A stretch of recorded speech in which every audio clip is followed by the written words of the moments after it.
This is Master Gardener Steve from the Celtic Farm, and today we'll talk about snail control.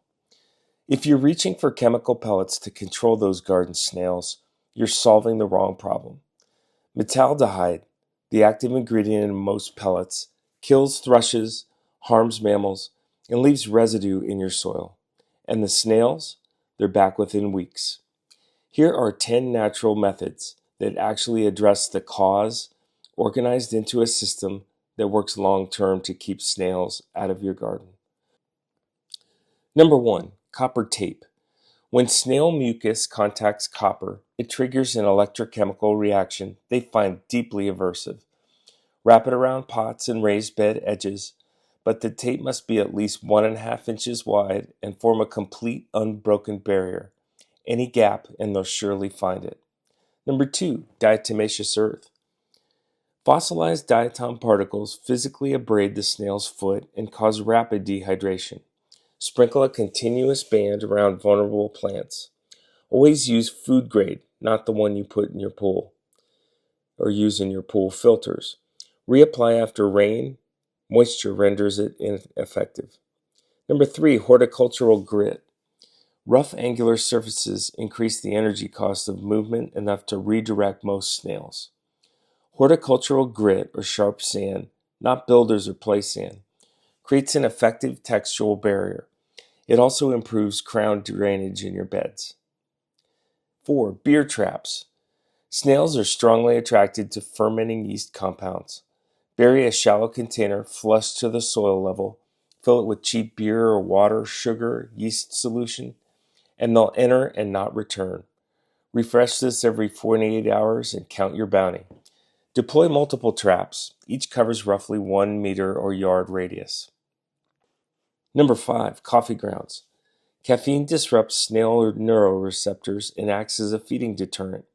Spent grounds scattered all around a plant base also releases nitrogen as they break down. Pest control and soil amendment in one simple step. Keep the concentrations moderate to avoid affecting beneficial insects.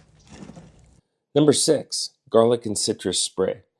Blend 3 to 4 garlic cloves and the zest of 2 lemons in 500 milliliters of water. Steep it overnight, strain it, and spray it around plant bases every 3 to 4 days. The volatile compounds overwhelm the snail's chemoreceptors, masking the scent of your plants entirely. Number 7, nocturnal hen collection.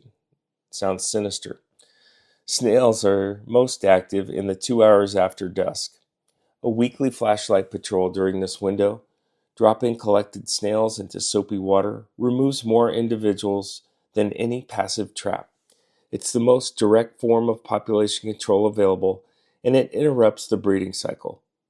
Number 8, natural predators. Song thrushes, hedgehogs if they're located in your area, and frogs are your most effective long-term allies. A bird bath near growing beds, a 13-centimeter hedgehog gap in your fence, or a small water feature will establish a predator guild that patrols your garden for free every single night. Number 9, companion planting. Snails navigate by smell. Rosemary, lavender, mint, sage, and scented geraniums all produce volatile compounds that overwhelm the snail's chemoreceptors.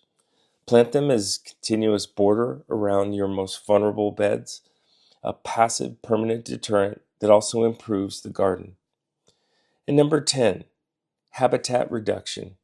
Snails are resident in your garden, living in leaf piles, dense mulch, and under stones. Clear debris from the beds each fall, water in the morning rather than the evening, and maintain bare soil around plant crowns. Reduce the habitat and you'll reduce the population that every other method has to deal with.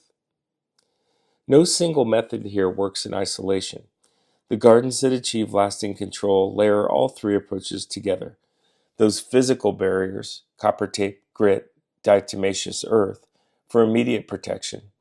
Sensory deterrents, beer traps, coffee grounds, garlic spray, and hand collection, to actually reduce the resident population. And ecosystem management, predators, companion planting, and habitat reduction, to make infestation structurally unsustainable over time.